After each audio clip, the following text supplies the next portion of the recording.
What's up, everybody? It's your boy Big O back in the building with yet another brand new video. Let me just take a second to say thank you to everyone who is tuning in, and I hope all of you are having a glorious day. And before we get into it, I just want to take a second to appreciate my chunky little boy right here. This is Mr. Shady. Please excuse the glare. It's a very sunny day out here in Southern Florida. And he's my almost fully grown male narrow bridge musk turtle. He's a chunky little guy. He thinks I'm about to feed him, but it's not feeding day, so he's gonna have to wait. I just thought we'd just take a second to appreciate what he got going on. I love this species. Highly recommend it. I don't know about it being a beginner species. These guys are super defensive. They don't like to be touched, and they will try their best to bite you. And if he gets you, it's going to hurt. Definitely gonna bleed a little bit. But what we're really here to talk about today is my hatchling Stripeneck Musk turtles and their enclosure and how they're doing. I figured I'd make this video because I just did a full clean out and switched a few things around. So figured I'd just make an update. Not that much has changed. I just kind of changed around the tank enclosure, whatever. Tank furniture a little bit. I took out the half log hide that they had in here because it was taking up a lot of space, and you know, I never really saw them move around that much. So I decided to change things up a little bit and kind of open things up so I have more of an opportunity to observe them. If you notice back here, I have a small little flower pot. They are definitely a cheap way to make a nice hide for your turtles, because you know they come in all sorts of sizes and they're very inexpensive. So I decided to make use of one of those. I have this it's really an aquarium decoration. It's made out of like a ceramic or something, but I got that in there. It has all sorts of little crevices under it where they like to kind of hide out. Had that in my little storage box, so decided to pull it back out, put some use to it. And one of the same piece of driftwood that's been here since the beginning. I took out the other one. I just didn't feel it was necessary to have all that in here. And if you notice here, let me turn this light off. Oh, now it's too dark. Turn that right back on. If you notice this, I'm not gonna move it because the driftwood is sitting on top. I was gonna try to give you a full view, but that is actually a large PVC piece. It's like the sort of like the Y-shaped connector. I think it's a 3-inch one, and usually PVC comes in white, but what I did was paint it with some Krylon Fusion spray paint, which I have an example of right here. This is the green. I had some green and some black. I just kind of went crazy on it. So the Krylon Fusion is sort of like their specially made for plastic spray paint that just happens to be aquarium safe. And I've been using it for quite some time on many different things. I use it on PVC and egg crate and stuff like that. And I've used it in aquariums that do have fish in them, and the turtles and the fish do not seem to be bothered at all. And if you're looking to, here's the black one. It's almost gone. I've been using this a lot lately. But if you're using anything like PVC or egg crate or really any other plastic, and you don't like the look of the white color of the plastics in your enclosure, especially if you're trying to sort of pull off any sort of naturalistic kind of look, get yourself some Krylon Fusion. Comes in dozens of colors, and yeah, go crazy. painted up. Highly recommend it. In regard to the filters, the same two filters I had. These are the Tetra Whisper I40s. There's two of them. If we look closely, so the I40s come with just this sort of cartridge right here. And you know, these aren't really the best filters, they're not that powerful, but for this particular application, I feel like they do very well. And what I decided to do is kind of beef up the filter a little bit, like I always do. And in the back, I have a coarse, I guess one of those coarse filter pads or sponge or whatever you want to call it.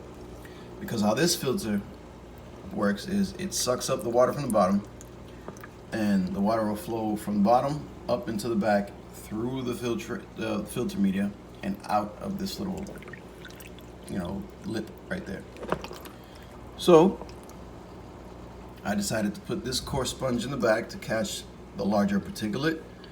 The one that comes with the filter is in the middle, and then I have a very fine filter pad in the front to finish off the job. And you know, like I said, for these two very small turtles, it works very well. Got the other one right back there, the exact same setup in regard to media. And that's really it.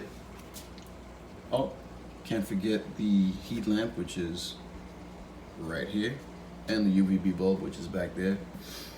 I got the heat lamp sort of pointed on this driftwood, so if they do decide to bask, they're good to go.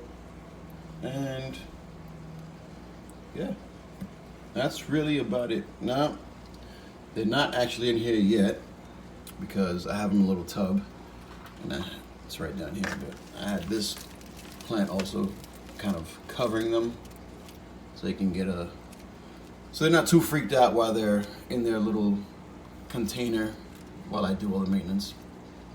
You know, have that bush kind of on top of them so they have a little feeling of security, some cover. But it's time to reintroduce these little guys back into their enclosure. And here they are. You can't really tell if I can maneuver them properly. You'll be able to see one has grown a lot faster than the other. This one in here on the right is clearly bigger than the other one. They're doing very well. And they're trying to jump back in the water. Well, I'm just gonna let them go. Go ahead. There you go. He wasted no time. But as you can clearly see, they are very chunky.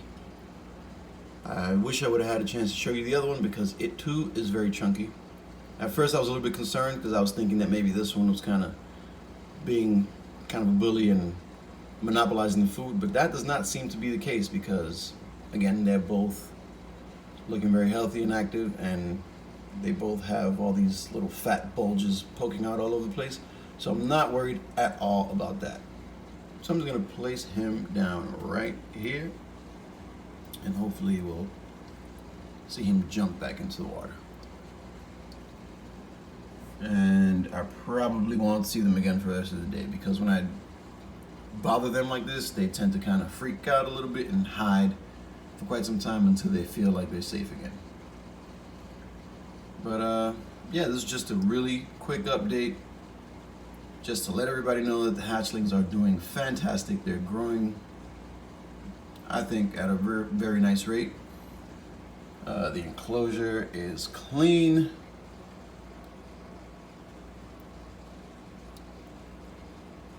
Filters are doing their thing. And you know, for hatchling, oh, there it goes. For hatchlings and for very small turtles, a setup like this is really all you're gonna need. Very inexpensive. This tub, I forget how much it costs, but you can get it like Home Depot or whatever for very cheap. These filters, you can get them on Amazon for very cheap. These pads that I have in the front and the back, I bought them like in these bulk rolls because I can use them for my other filters as well. So those came very cheap as well. These lamps I got them at Home Depot. They were very cheap. These little fake plants right here, got them from the dollar store. So, you know, self-explanatory. Little clay pot, also very inexpensive. You know, you're looking at definitely less than $100. Most expensive things in here are definitely the turtles. So if you're looking to house some hatchlings or possibly just a really small species, maybe like a stink pot or even one stripeneck, I feel like this might be ideal if you're not trying to go with a glass aquarium, or if you just don't have the option of housing them outdoors. It's been working for me, and I think it will work for you. Now, obviously, when they do reach, you know, a good size, I'm going to introduce them to the rest of the group. I have 3 other stripenecks, and I'll, you know, definitely be upgrading the entire thing because my other 3 stripenecks are in a 40-gallon breeder. And there's no way I'm going to put 5 stripenecks in a 40-gallon breeder. That would just be ridiculous. There's not enough room in there. So we're probably going to move them all into at least a 75-gallon. If I can pull it off, if I can, you know, rearrange things and make some more space, I'd even go for something as big as a 120-gallon, like belong, because I already do have a stand for that. Even though my 2 40-gallon breeders are on that stand, I can, like I said, I can move things around and make it work. But that's a whole nother video. And again, that'll be when they reach the right size. I wouldn't want to introduce them to the group until they can kind of, you know, fend for themselves, so to speak. Wouldn't want any accidents, for lack of a better word. But that's all I got today. Like I said, it's just a really quick video, quick update on the little ones. Definitely give that thumbs up. If you're digging the videos, definitely subscribe. And yeah, until next time, happy reptile keeping. Peace.